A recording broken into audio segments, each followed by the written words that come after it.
satisfação que estamos aqui mais uma vez para estudar com você as Sagradas Escrituras.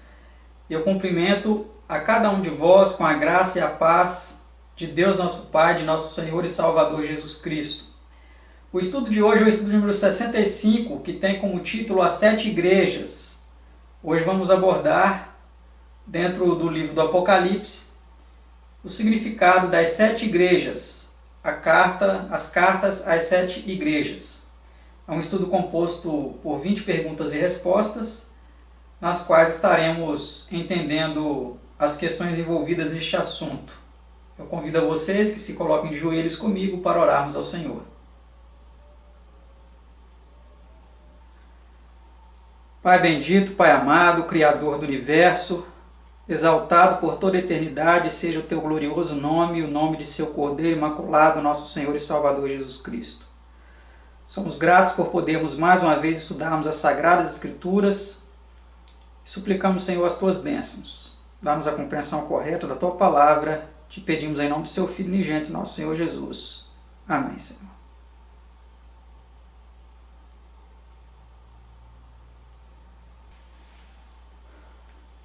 Vamos então agora descobrir quais são essas sete igrejas, às quais foram endereçadas algumas cartas e o que elas têm de importante para nos trazer de mensagens especiais para nós que vivemos neste tempo, né? A pergunta de número 1 tem a seguinte questão a nos trazer. Que título é dado ao último livro da Bíblia? Revelação de Jesus Cristo, Apocalipse 1, verso 1. Então esse é o título, né, do livro do Apocalipse. A palavra Apocalipse significa revelação de Jesus Cristo. Pergunta 2. A quem pertencem as coisas reveladas? Vejamos então a quem pertencem. As coisas encobertas pertencem ao Senhor nosso Deus, porém as reveladas nos pertencem a nós e a nossos filhos para sempre. Deuteronômio 29, 29. Então aquilo que foi revelado pertence a nós, a nossos filhos, para que possamos entender qual é a vontade de Deus. A pergunta de número 3. Com que propósito foi dada a revelação? Vamos ver então para que Deus deu a revelação a cada um de nós. Revelação de Jesus Cristo, a qual Deus lhe deu para mostrar aos seus servos as coisas que brevemente devem acontecer. Apocalipse 1, verso 1. Então o propósito da revelação ter sido dada foi para que Deus nos revelasse as coisas que aconteceriam, para que ninguém ficasse em trevas a respeito do que aconteceria. Por isso foi dada a revelação do Apocalipse. Pergunta 4. Que grande acontecimento, de acordo com este livro, está iminente? Vejamos que acontecimento é esse.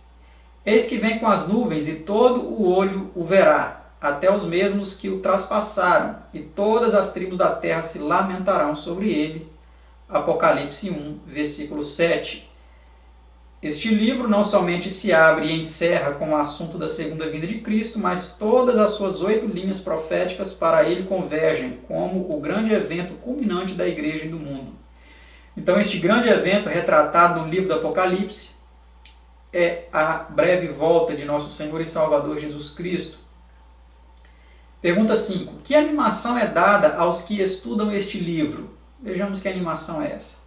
Bem-aventurado aquele que lê e os que ouvem as palavras desta profecia e guardam as coisas que nela estão escritas, porque o tempo está próximo. Apocalipse 1, verso 3. Então é dito que é bem-aventurado, né? Essa palavra bem-aventurado significa feliz. Feliz aquele que lê, aqueles que ouvem a palavra dessa profecia, mas não somente ler e ouvir, é necessário também guardar essas coisas, né? E não ignorá-las e não desprezá-las. Pergunta 6. A quem foi o livro dedicado? Vejamos então a dedicatória desse livro para quem foi. João às 7 igrejas que estão na Ásia. Apocalipse 1, verso 4. Então este livro ele foi endereçado às 7 igrejas que estão na Ásia, que nós vamos ver daqui a pouco quais são. Pergunta 7. Quais eram os nomes dessas 7 igrejas? Vejamos então qual o nome dessas igrejas. O que vês, escreve-o num livro e envia-o às 7 igrejas que estão na Ásia, a Éfeso e a Esmirna, e a Pérgamo e a Tiatira, e a Sardes e a Filadélfia e a Laodiceia. Apocalipse 1, versículo 11. Estas 7 igrejas e as mensagens que lhes são dirigidas aplicam-se a 7 períodos ou estados da igreja do primeiro ou segundo advento de Cristo. Sob esta representação emblemática das 7 igrejas da Ásia, diz Vitringa, no comentário compreensivo, o Espírito Santo delineou 7 diferentes estados da igreja cristã, que apareceriam em sucessão, estendendo-se até a vinda de nosso Senhor e a consumação de todas as coisas. Suas boas qualidades e defeitos são expostos, com admoestações, exortações e advertências especiais para cada uma, sendo tudo aplicável também à experiência cristã individual. Então nós vemos aí que essas cartas às 7 igrejas que estavam na Ásia, né? A Pérgamo, a Esmirna, a Sardes, Tiatira, Filadélfia, a Laodiceia, essas cartas não eram exclusivamente e unicamente para essas igrejas que estavam na Ásia, mas também para toda a cristandade que viria nas gerações posteriores, pois cada período da história estaria compreendido em uma especificação dessas 7 igrejas. Cada período desse compreendia uma fase, um período da história da igreja cristã na face da terra até a volta de Cristo. Vamos então entender um pouco melhor a respeito disso. Pergunta 8. Por que título é designado o primeiro estado da igreja? Então vejamos o primeiro período da igreja, qual é a designação dada a ele.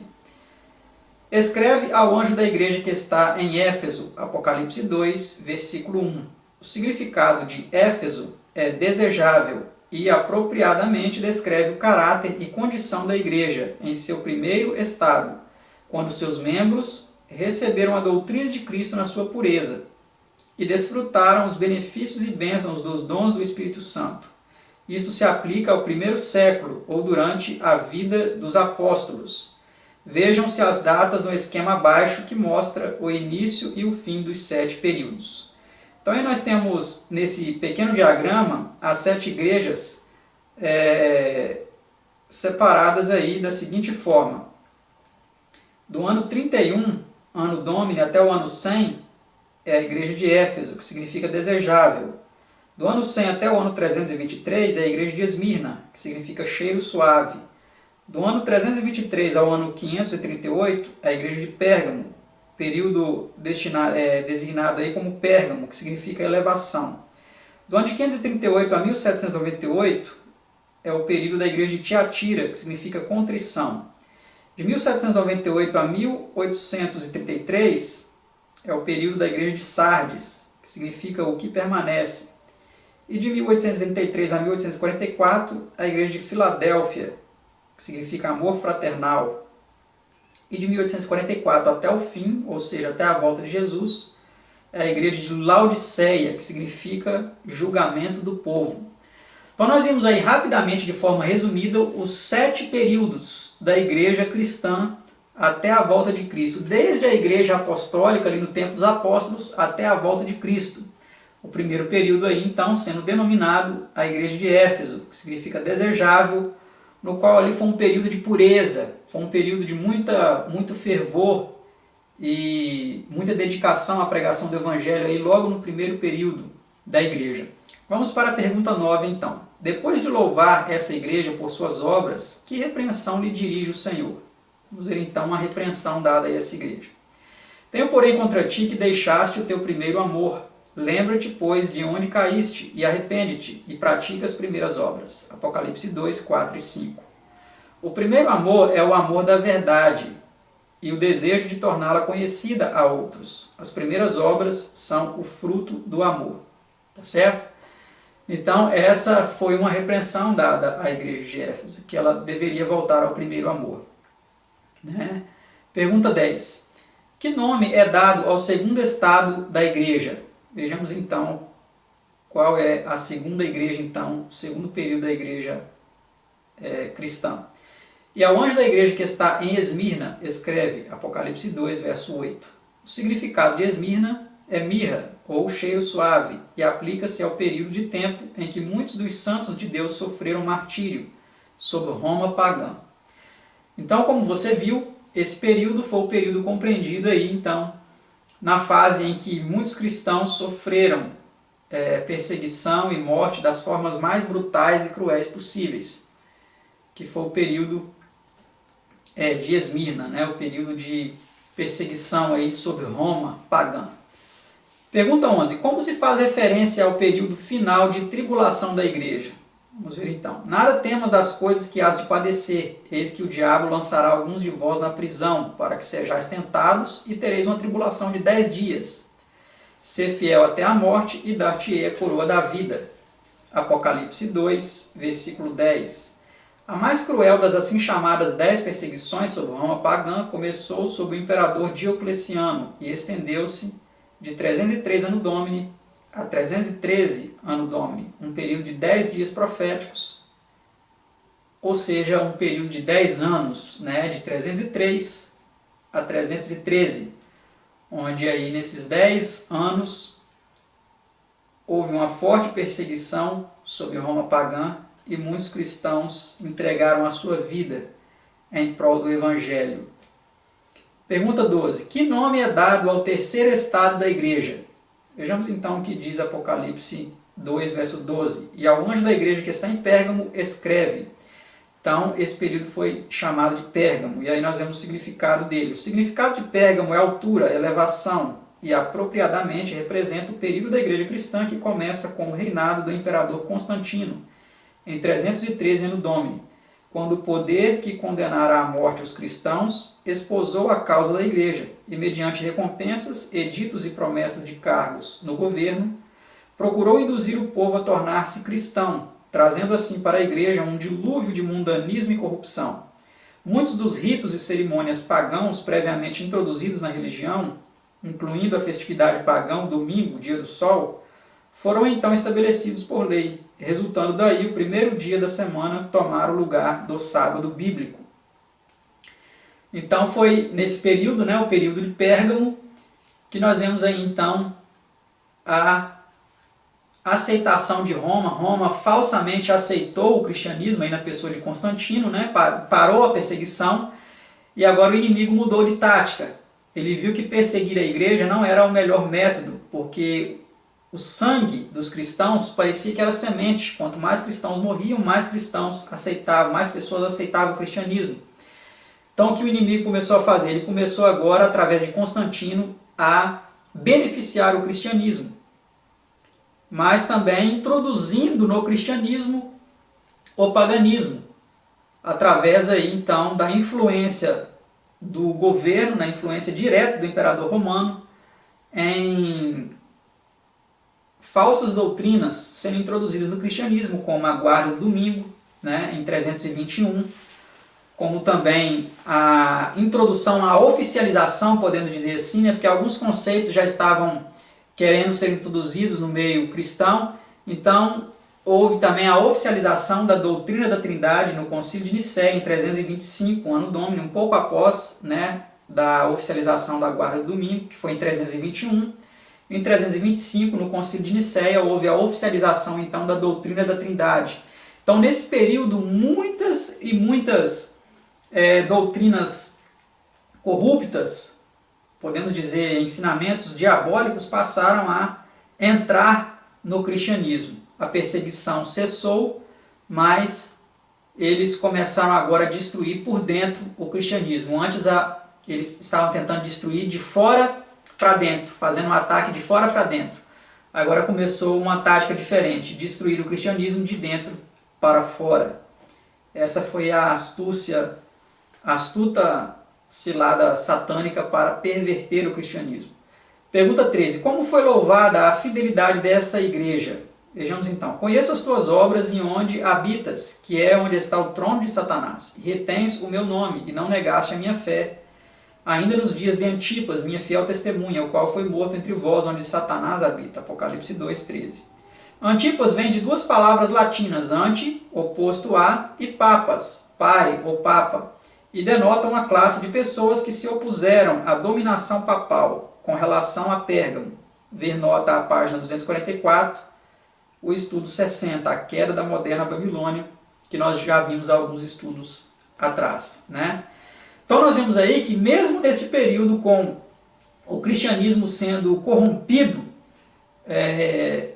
E aí houve também, neste período, pessoas que não aceitaram essa corrupção e que se mantiveram fiéis, preferiram sair, né, do círculo ali do cristianismo corrompido e viver a sua fé nas montanhas, nos lugares mais retirados, nas cavernas e nos lugares ermos da terra, para assim manter a pureza da sua fé incontaminada.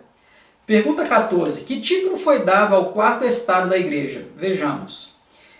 E ao anjo da igreja de Tiatira escreve, Apocalipse 2:18. Tiatira significa cântico de trabalhos ou sacrifício de contrição e expõe a condição do povo de Deus durante o longo e escuro período de 1260 anos, que começou com o estabelecimento da supremacia papal em 538 Anno Domini e findou com a queda desse poder em 1798.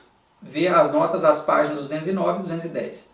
Durante esse tempo, milhões dos santos de Deus foram condenados à morte, do modo mais cruel que homens maus e demônios possam inventar. Cristo fez alusão a esse tempo em sua maravilhosa profecia relatada em São Mateus 24, nas seguintes palavras: porque haverá então grande aflição, como nunca houve desde o princípio do mundo até agora, nem tampouco há de haver. E se aqueles dias não fossem abreviados, nenhuma carne se salvaria. A tribulação dos 1260 anos foi abreviada pela influência da Reforma. Então nós vemos aí, né, que esse período de Tiatira foi o período em que reinou o período de supremacia papal dos 1260 anos, de 538 a 1798. E essa abreviação é dada aqui nos editores do livro Estudos Bíblicos, essa abreviação Tempo de Angústia, como sendo a influência ali no século XIV, né, volta de 1500 e alguma coisa, com a Reforma Protestante. Tá certo? Pergunta 15. Que promessa fez Deus aos perseguidos? Vejamos que promessa Deus fez a eles. Mas o que tendes, retende-o até que eu venha. E ao que vencer e guardar até o fim as minhas obras, eu lhe darei poder sobre as nações, e com vara de ferro as regerá, e serão quebradas como vasos de oleiro, como também recebi de meu Pai. Apocalipse 2, 25 a 27. Então Deus prometeu poder sobre as nações, né? Aqueles que fossem fiéis, que se mantessem fiéis a Ele. Pergunta 16. Por que nome é designado o quinto estágio da igreja? Vejamos então o nome da quinta igreja.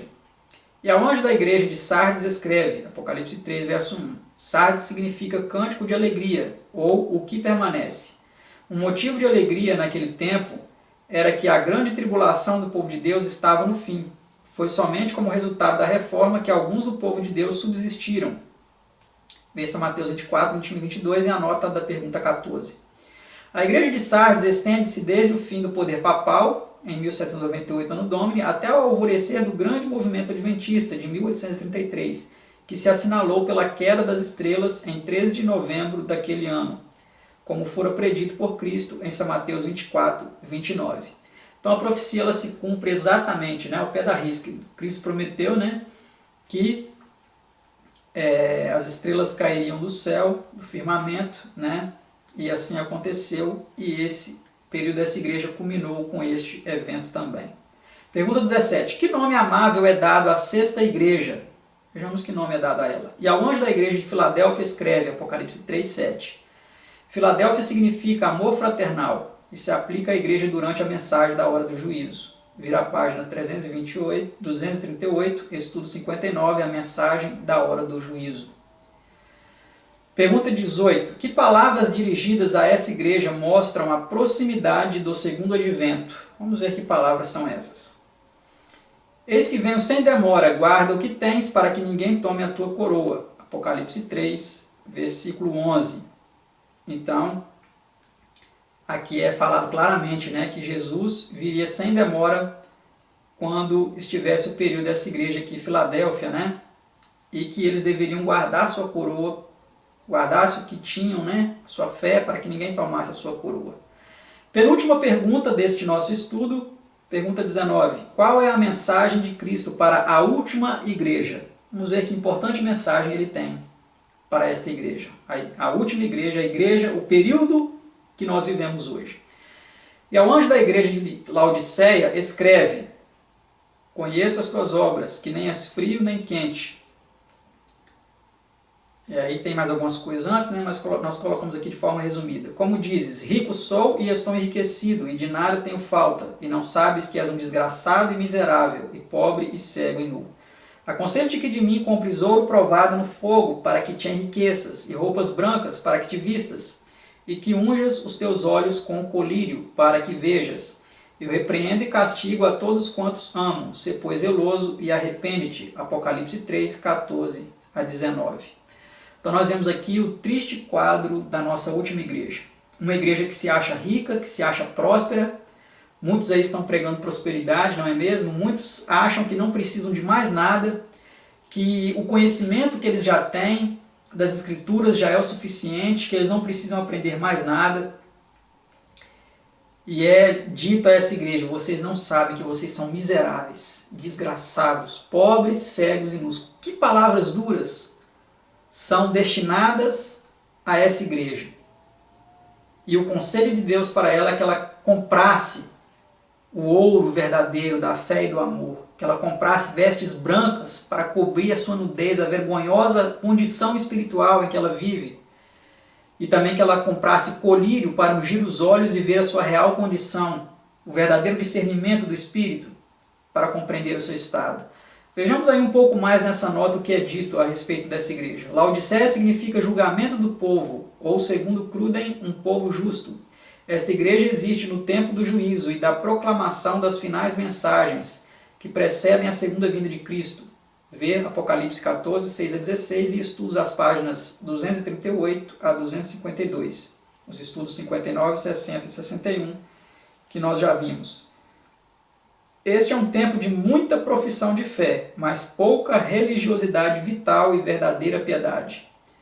Então é um tempo no qual existe muito oba-oba, muito cristianismo de camiseta, de boné, de slogan, de oba-oba, de shows pirotécnicos, mas pouco cristianismo prático, verdadeiro, pouco cristianismo autêntico, aquele que é pedido nas Sagradas Escrituras. Vamos para a última pergunta, pergunta 20. Qual animação é dirigida aos que ouvem essa mensagem? Eis que estou à porta e bato. Se alguém ouvir a minha voz e abrir a porta, entrarei em sua casa e com ele cearei e ele comigo. Apocalipse 3, versículo 20. As incisivas penetrantes mensagens às 7 igrejas contêm importantíssimas lições de admoestação, animação e advertência para os cristãos de todos os tempos. As 7 promessas ao vencedor encontradas nessa cadeia profética, com a 8ª ou universal promessa relatada em Apocalipse 21:7, formam uma constelação de promessas tão preciosas quanto confortadoras e tão inspiradoras quanto outras quaisquer relatadas nas Escrituras. Ver páginas 567 e 777. Então, meus amados, o conselho de Cristo é esse. Eis que estou à porta e bato. Isso significa que ele está do lado de dentro ou do lado de fora? Ele está dentro da igreja de Laodiceia ou ele está do lado de fora querendo entrar? Muitos estão acreditando que Cristo está aí na sua igreja. Mas na realidade ele diz que ele está à porta batendo, porque eles não deixaram ele entrar. E esse chamado, esse convite, ele faz individualmente a cada um. Eu estou à porta, querendo entrar na sua vida. Se você aceitar e abrir a porta, eu cearei com você e você comigo. Sabe, meus amados, Cristo ele é educado. Ele não é atrevido como o inimigo. O inimigo ele arromba a porta, ele invade a vida das pessoas e faz uma miséria, faz um arraso. E talvez eu estou falando para pessoas que têm sentido um impacto do inimigo em suas vidas, com toda sorte de malícia, de maldade, de engano, de perturbações de toda ordem. Mas eu digo a você, se você deixar Cristo entrar na sua vida, ele vai fazer uma obra maravilhosa na tua vida. Se você der espaço, ele vai expulsar o maligno da sua vida e vai entrar na sua vida, fazer morada em sua vida e fazer um banquete com você. E você gozará de felicidade por toda a eternidade.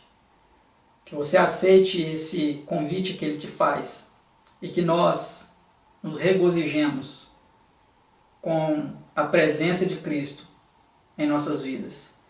Que Deus nos abençoe. Muito obrigado pela companhia e até o nosso próximo estudo, se Deus quiser. Tchau!